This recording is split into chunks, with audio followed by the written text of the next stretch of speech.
Welcome again. आज के हम इस वीडियो में करने वाले हैं एस्टेट पीजीटी मैथ्स 2019 वाला पेपर। उसका जनरल एप्टीट्यूड वाला सेक्शन हम इस वीडियो के अंदर करेंगे। इससे पहले हमने किया है 2018 वाला पेपर पीजीटी मैथ्स, वो आपको प्लेलिस्ट के अंदर मिल जाएगा। स्टार्ट करते हैं from the first questions general aptitude का। A businessman gives 15% discount on the list price of his item. कोई भी बिजनेसमैन है वो लिस्ट प्राइस के ऊपर कितना डिस्काउंट देता है? 15% off his item. How much price he should mark on his item to the cost price to get 19% profit. वो ये कह रहा है कि वो अपने आइटम के ऊपर कितना मार्क करे, कितना प्राइस मार्क करे कि जो कॉस्ट प्राइस पे वो जो प्रॉफिट है वो कितना मिल रहा है उसको 19%। ठीक है, तो वो हमें बताना है यहाँ पे। ये हमें आंसर कितना मार्क करे तो ये हमें परसेंटेज के अंदर ही। तो लिस्ट प्राइस क्या होता है गाइस? जो मार्क प्राइस होता है, एमपी होता है, उसी को हम क्या बोलते हैं? List price. तो ये हमारा मार्क प्राइस के ऊपर डिस्काउंट देता है 15% का। तो यहाँ पे डिस्काउंट कितना है? 15%। यहाँ पे मार्क प्राइस है नहीं, हम मान के चल पड़ते हैं let mark price that is MP. ये हमने एक्स मान लिया। ठीक है, तो इसका सेलिंग प्राइस क्या हो जाएगा? उसने मार्क प्राइस के ऊपर 15% का डिस्काउंट दिया है, तो यहाँ से क्या हो जाएगा? एक्स माइनस में 15 एक्स अपॉन में 100, यानी कि एक्स माइनस में 15 एक्स अपॉन में परसेंटेज के नाम का नीचे 100, तो ये आ गया 85 एक्स अपॉन में 100। सेलिंग प्राइस क्या आ गया? 85 एक्स अपॉन में 100। ठीक है, अब इसने क्या दिया है? यहाँ पे प्रॉफिट कितने का हो रहा है? 19%। ठीक है, प्रॉफिट कितने का हो रहा है यहाँ पे? 19% का। तो वहां पे उसका सीपी क्या हो जाएगा? सॉरी, एसपी क्या हो जाएगा? एसपी क्या हो जाएगा? अगर प्रॉफिट 19% का है तो कोई भी चीज अपने आप में 100% होती है, तो 19 इसका क्या है? यहाँ पे प्रॉफिट है। तो वो चीज कितने की बेची होगी उसने? 119। ठीक है, यहाँ पे हमारा एसपी ये है और ऊपर से एसपी ये है, दोनों को यहाँ पे हम इक्वल पुट करेंगे तो 85x अपॉन में 100 equal to 190। 85x equal to 100 into में 109। x की वैल्यू क्या आ गई? 100 इंटू 119 अपॉन 85। ठीक है, तो ये कितने पे कटेगा? यहाँ पे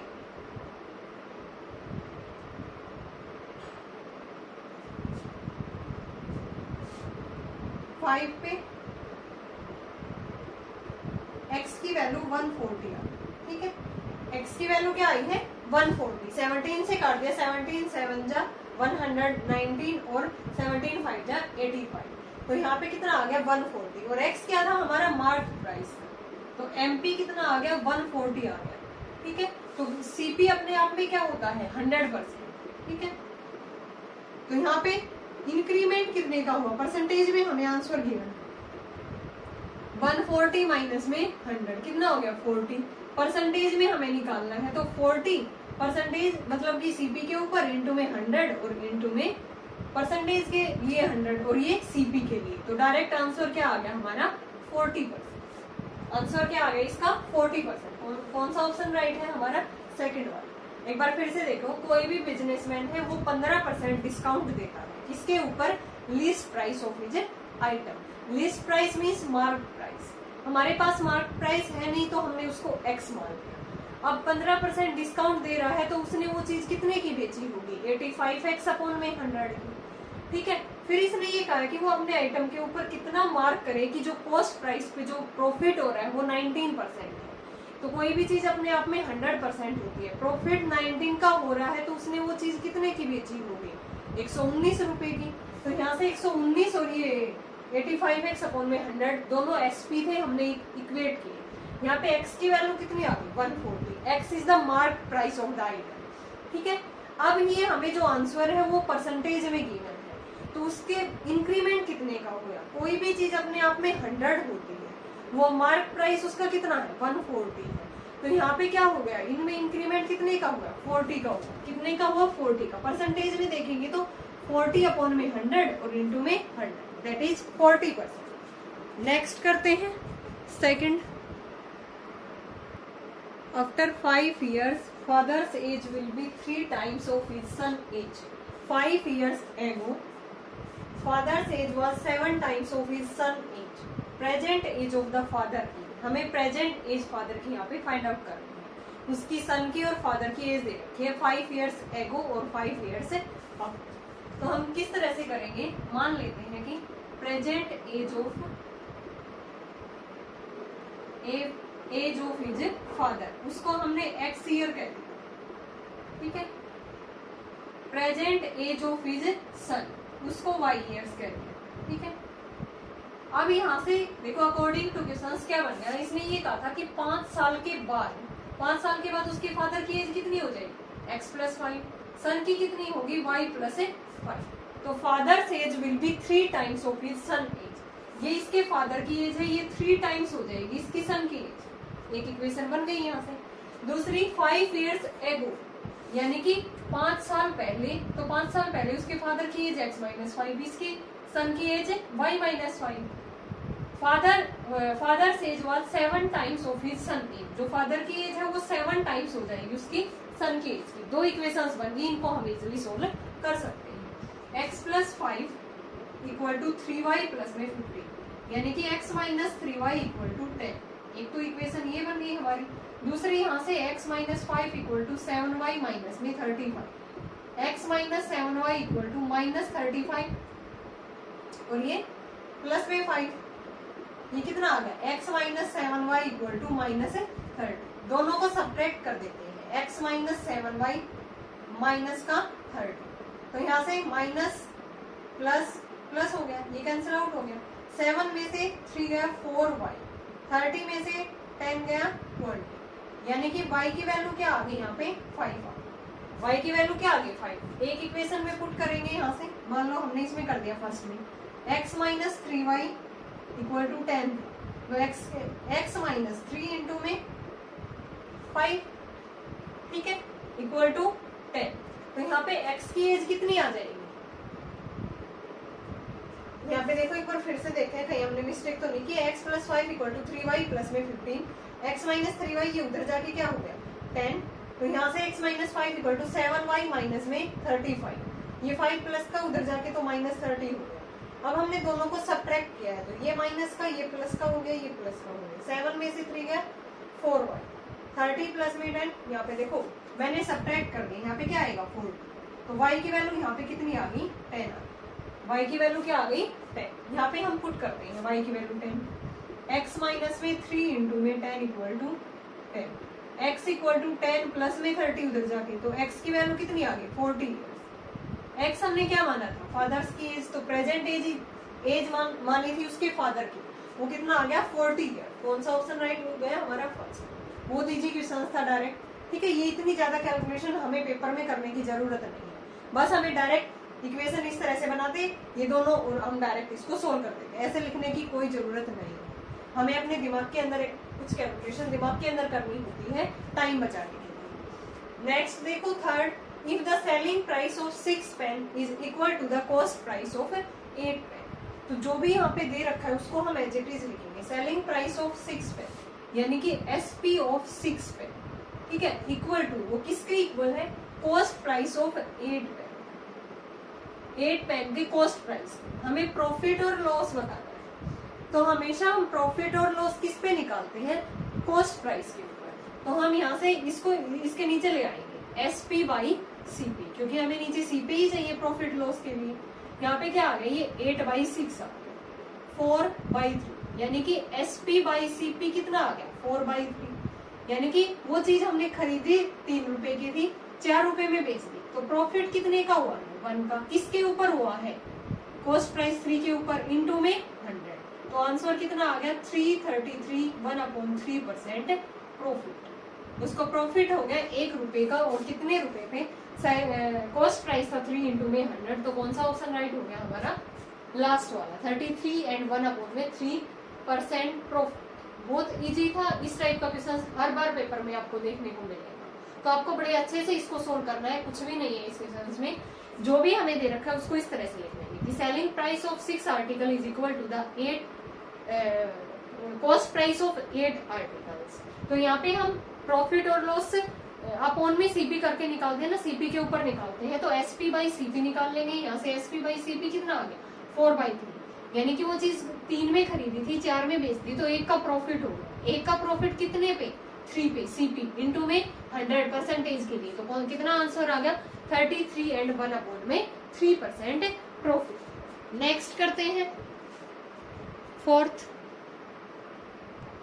if 2x plus 7/5 minus 3x plus 11/2 equal to 2x plus 8/3 minus में 5, then find the value of x। इसको हमें सिंप्लीफाई करना है। इस टाइप का क्वेश्चन भी एक आपको देखने को मिलता है जिसमें डायरेक्ट हमें इसको सिंप्लीफाई करके x की वैल्यू फाइंड आउट करनी है। तो यहाँ से ये है 2x प्लस में 7/5 minus 3x plus 11/2 equal 2x plus 8/3 minus में 5। एलसीएम लेंगे दोनों तरफ, इधर कितना आ गया 10, 2 से ऊपर मल्टीप्लाई करेंगे तो 4x प्लस में 14 माइनस 5 पे करेंगे तो 5 की मल्टीप्लाई 15x प्लस में 55। यहाँ पे 3 एलसीएम लेंगे तो 2x प्लस 8 माइनस में 4x प्लस 14 माइनस में 15x माइनस 55 अपॉन में 10। 2x यहाँ पे कितना आ गया माइनस का 7 ना, 15 में से 8 जाएगा अपॉन में 3, ये कितना आ गया माइनस 11x ऊपर 55 में से ये जाएगा तो कितना बच गया यहाँ पे 1, ये 41 अपॉन में 10, 2x माइनस 7 अपॉन में 3। क्रॉस मल्टीप्लाई करेंगे, यहाँ से हम x की वैल्यू निकाल देंगे माइनस 33x माइनस में यहाँ से 20x माइनस में 7। इसको इधर लेके आए हम 33 और 20 माइनस का 53x माइनस 70 और यहाँ से प्लस का 120, यानी कि माइनस का 53x इक्वल टू यहाँ से 70 जाएगा तो 3 और 12 में से 7 गया तो यहाँ से कितना आ गया 5। तो x की वैल्यू कितनी आ गई माइनस। कौन सा ऑप्शन राइट हो गया हमारा सेकंड वाला, x की वैल्यू कितनी आ गई माइनस। सिंपली क्या किया हमने कैलकुलेशन की है, दोनों तरफ एलसीएम लेके क्रॉस मल्टीप्लाई की तो माइनस 53x इक्वल टू 53 आ गया। सो x इज माइनस।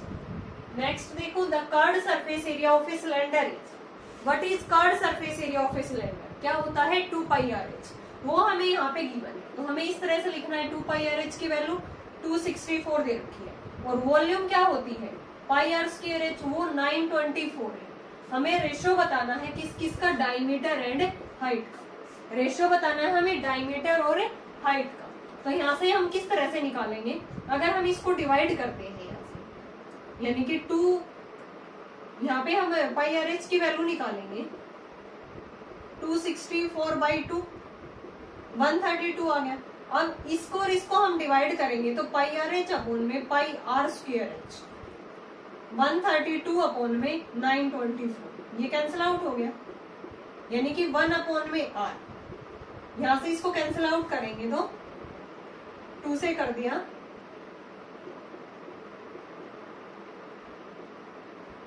ठीक है। अब ये कितना आ गया, कितने में जाएगा ये, अगर मैं 7 से इसकी मल्टीप्लाई करती हूँ, हाँ 7 पे चला गया, यानी कि 1 अपॉन r इक्वल टू 1/7। यहाँ से r हमारा कितना आ गया 7 आ गया। r अगर 7 आ गया तो यहाँ पे हम पुट कर सकते हैं ना, πRh इक्वल टू 264 था डिवाइड बाई 2, यानी कि 132 था, 2 से हमने डिवाइड कर दिया था, तो यहाँ पे पुट करेंगे हम r की वैल्यू और किसकी निकाल देंगे h की। फिर हमें रेशो बताना है d/h, d is 2r, twice हो जाएगा रेडियस का, तो यहाँ पे डायमीटर कितना हो गया 14 हो गया, ठीक है। डायमीटर कितना हो गया 14। अब हमें h की वैल्यू निकालनी है, तो h की वैल्यू यहाँ पे इसको 22/7, r कितना था 7 इंटू में h 132, ये कैंसिल आउट हो गया। h की वैल्यू यहाँ से कितनी आ गई 132 अपॉन 22, ये 6 पे जाएगा, h कितना आ गया 6 आ गया। अब हमें d/h निकालना, d है 14, h कितना है 6, यानी कि 7/3। हमारा आंसर क्या है 7/3। Fourth is the right answer. थोड़ी सी कैलकुलेशन थी, हमें पता है यहाँ पे कर्व्ड सरफेस एरिया दे रखा था, और क्या होता है curved surface area of cylinder is 2πRh, वो 264 था, तो यहाँ से πRh की वैल्यू कितनी आ गई 132 आ गई। देन वॉल्यूम था πr²h 924, फिर हमने क्या किया इन दोनों को डिवाइड कर दिया, πRh अपॉन में πr²h, यानी कि 132 अपॉन 924, ये 7 पे कैंसिल आउट हो गया। r की वैल्यू 7 आ गई, हमें डायमीटर चाहिए d/h, डायमीटर क्या होता है ट्वाइस ऑफ r, तो यहाँ पे 14 आ गया। h निकालने के लिए r की वैल्यू किसी एक इक्वेशन में पुट करेंगे, तो पाई आर एच इक्वल टू 132 में पुट कर दी r की वैल्यू। यहाँ से h कितना आ गया हमारे पास 6। रेशियो निकालना था d by H, 14/6 that is 7:3। Fourth is the right answer. Next करते हैं sixth. What principal on compound interest has their amount rupees 650 in 1 year and 676 in 2 year? हमें कंपाउंड इंटरेस्ट पे कंपाउंड इंटरेस्ट दे रखा है, उसकी amount दे रखी है कि 1 साल में इतनी हो जाती है, 2 साल के अंदर इतनी हो जाती है। तो प्रिंसिपल क्या होगा यहाँ पे? कंपाउंड इंटरेस्ट के लिए हम क्या फॉर्मूला लगाते हैं अमाउंट का?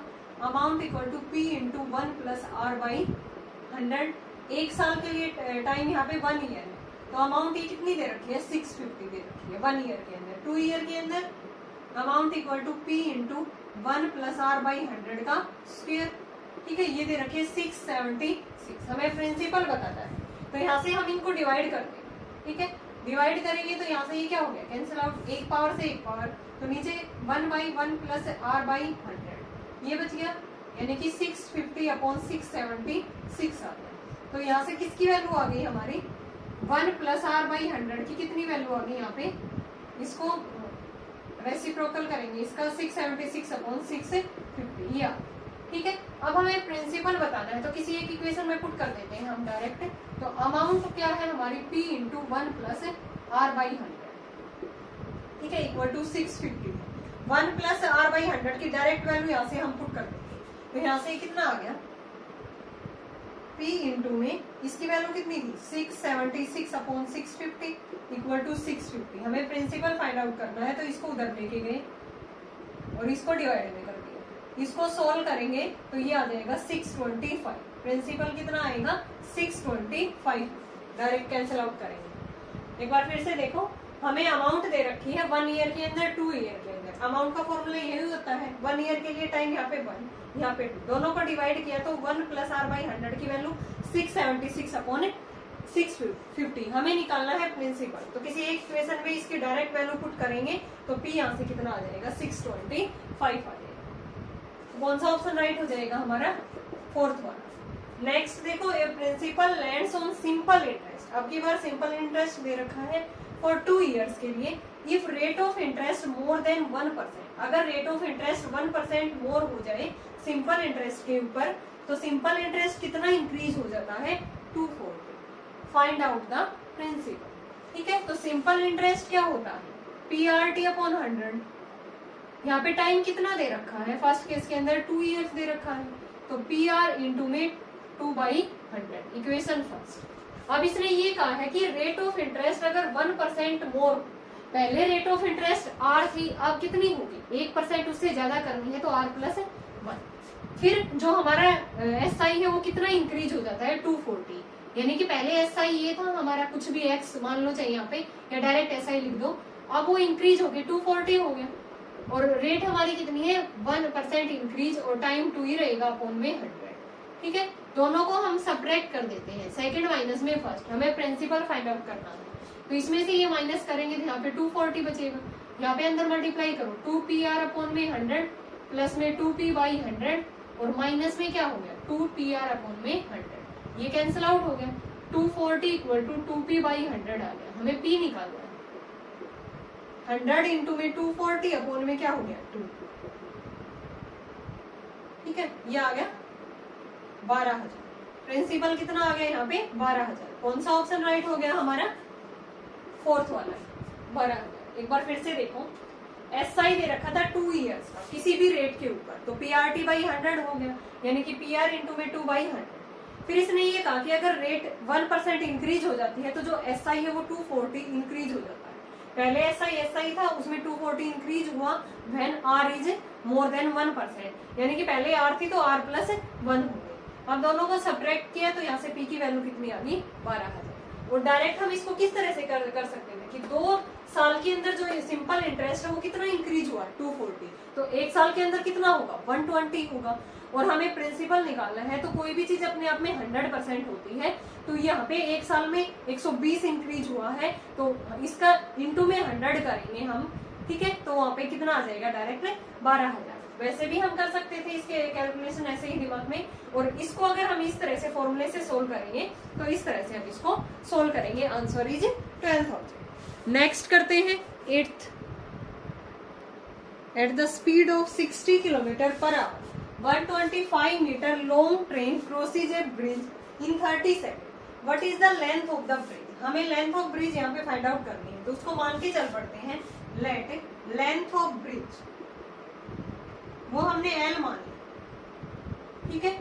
और ट्रेन की लंबाई कितनी है? 125 मीटर है। तो टोटल जो डिस्टेंस है वो कितनी होगी? टोटल जो डिस्टेंस है वो हो गई हमारे पास ब्रिज की और ट्रेन की 125 प्लस में L। अब स्पीड दे रखी है हमें 60 किलोमीटर पर आवर और टाइम दे रखा है 30 सेकेंड। यहाँ सेकंड में है तो इसको हम मीटर पर सेकंड में चेंज करेंगे। तो कैसे करते हैं? 5/18 से मल्टीप्लाई कर देते हैं, ठीक है। तो इसको सॉल्व करेंगे हम।